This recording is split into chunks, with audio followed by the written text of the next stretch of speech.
Have you ever wondered about the man behind the moniker Good Sir James or the Black Douglas? Who was this pivotal figure in Scottish history? This story begins in the tumultuous time of the Wars of Scottish Independence, where one man's courage and cunning would rise above the rest. That man was none other than James Douglas, a Scottish knight and feudal lord. Known for his strategic brilliance and unmatched prowess in battle, Douglas quickly earned the sobriquets Good Sir James and the Black Douglas. His reputation as a skilled soldier and tactician was not just for show, but a testament to his significant role in the fight for Scotland's freedom.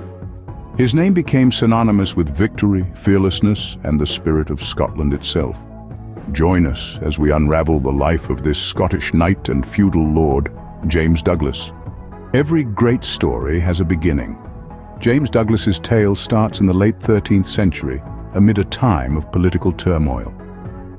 Born as the eldest son of Sir William Douglas and Elizabeth Stuart, young James Douglas found himself in a world where the Scottish struggle for independence was brewing. His lineage was one of power and influence, with his father being a brave knight and his mother hailing from the prestigious Stuart family. This noble heritage would play a significant role in shaping the path he would later tread. In the turbulent times of his youth, his parents, prioritizing his safety, sent him to France, far from the rising tensions in Scotland. In Paris, the City of Lights, he received an education that was a blend of chivalry and enlightenment, a training ground for the making of a future knight. This was not just a time of learning academic knowledge, but also a period of understanding the nuances of war and politics, two fields that would later define his life. The geopolitical landscape of the time was marked by the Wars of Scottish Independence, a series of military campaigns fought between Scotland and England.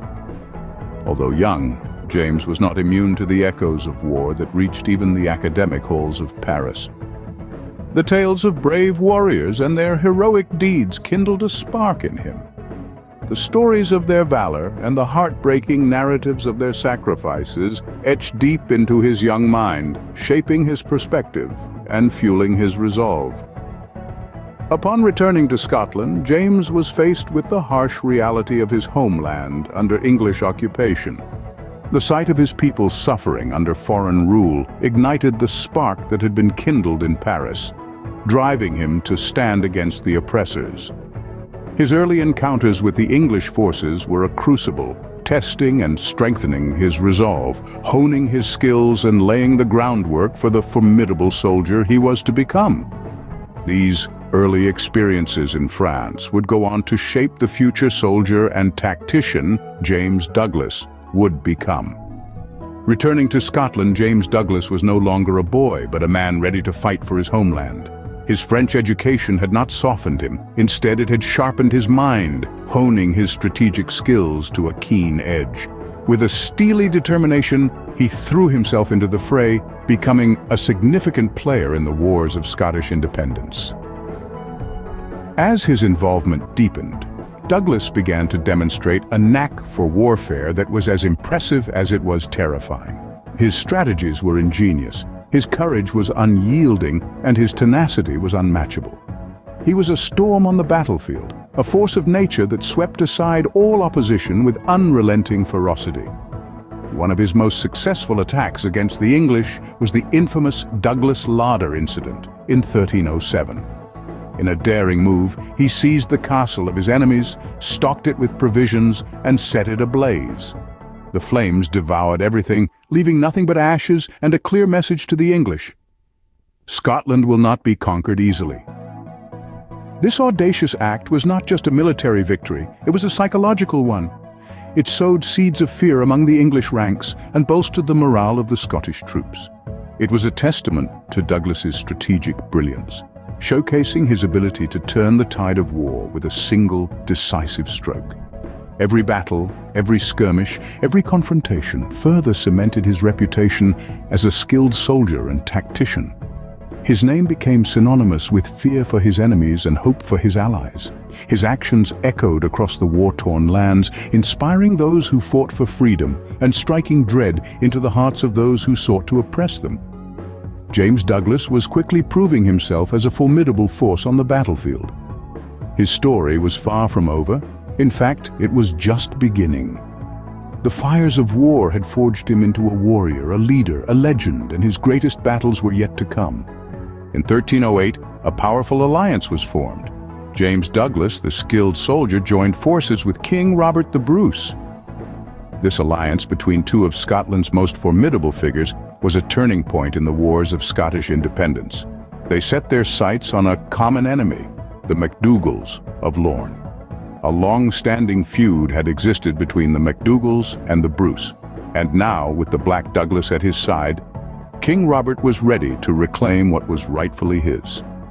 Their campaign against the MacDougals was strategic and relentless.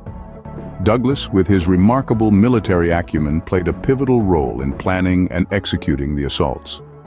The alliance was fruitful, their combined forces proving too strong for the MacDougals.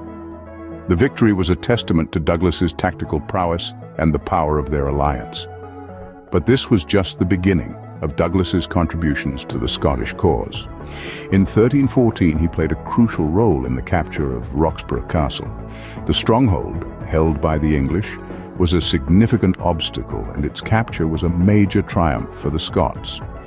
Douglas used cunning and bravery in equal measure, leading his men to seize the castle in a daring night assault. In the same year, Douglas fought in the Battle of Bannockburn, a decisive confrontation in the wars of Scottish independence. His courage and leadership were instrumental in leading the Scots to victory, a feat that earned him the honor of being made a knight banneret by King Robert himself. Douglas's alliance with King Robert the Bruce was not merely a tactical decision. It was a bond of shared ideals, a commitment to their homeland, and a dedication to the cause of Scottish independence. Together, they were a formidable force, their combined strengths making a lasting impact on the course of Scottish history. As a knight banneret, James Douglas was a force to be reckoned with. His military prowess, strategic mind, and unyielding dedication to Scotland made him one of the most influential figures in the wars of Scottish independence. His alliance with King Robert the Bruce marked a significant turning point in the battle for Scottish freedom, a legacy that continues to inspire to this day. But what becomes of a warrior when the war is over? Life after the war for Sir James Douglas was not one of quiet retirement. Instead, he continued to serve Scotland with the same fervor that marked his war years. He was a man who understood the importance of nation-building, of ensuring that the hard-fought freedom would not be squandered.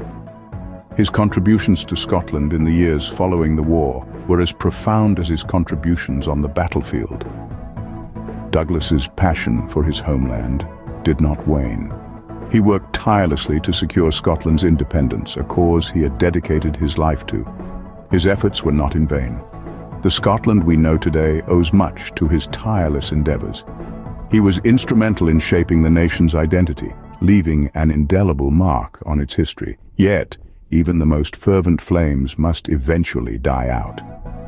The warrior who had seen Scotland through its darkest hours and its most glorious victories eventually met his end. Sir James Douglas passed away, leaving behind a legacy as vast as the Scottish Highlands themselves.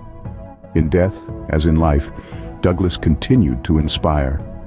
His name echoed through the centuries, a symbol of bravery, dedication, and unwavering loyalty.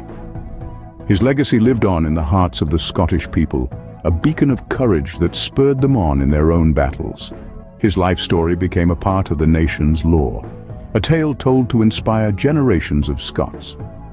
Douglas was more than just a warrior. He was a visionary, a leader, and above all, a patriot. His life was a testament to his love for Scotland, a love that was as deep as the Lochs and as enduring as the Highlands. His spirit remains a part of Scotland, his memory woven into the very fabric of its history. Thus ends the tale of James Douglas, a man forever etched in the annals of Scottish history. From a young boy sent to France for safety to a celebrated knight banneret, James Douglas's life was nothing short of extraordinary. Born into the nobility, he was thrust into the tumultuous world of medieval politics and warfare. His journey from a young student in Paris to a renowned warrior and tactician is a testament to his resilience and unparalleled skill. James Douglas, also known as the Good Sir James and the Black Douglas, was not just a figurehead in the wars of Scottish independence, but a driving force. His strategic brilliance shone during the capture of Roxburgh Castle and the infamous Battle of Bannockburn. Whether it was the daring Douglas larder incident or the decisive campaign against the MacDougals of Lorne, each victory etched his name deeper into the annals of history. Beyond the battlefield, Douglas's influence was profound. His unwavering loyalty to King Robert the Bruce and his commitment to the cause of Scottish independence shaped the course of the nation's history. His life story, marked by bravery and strategic acumen, serves as an enduring symbol of Scottish resilience and spirit. James Douglas, the Black Douglas, a hero of Scotland, his story continues to inspire us even today.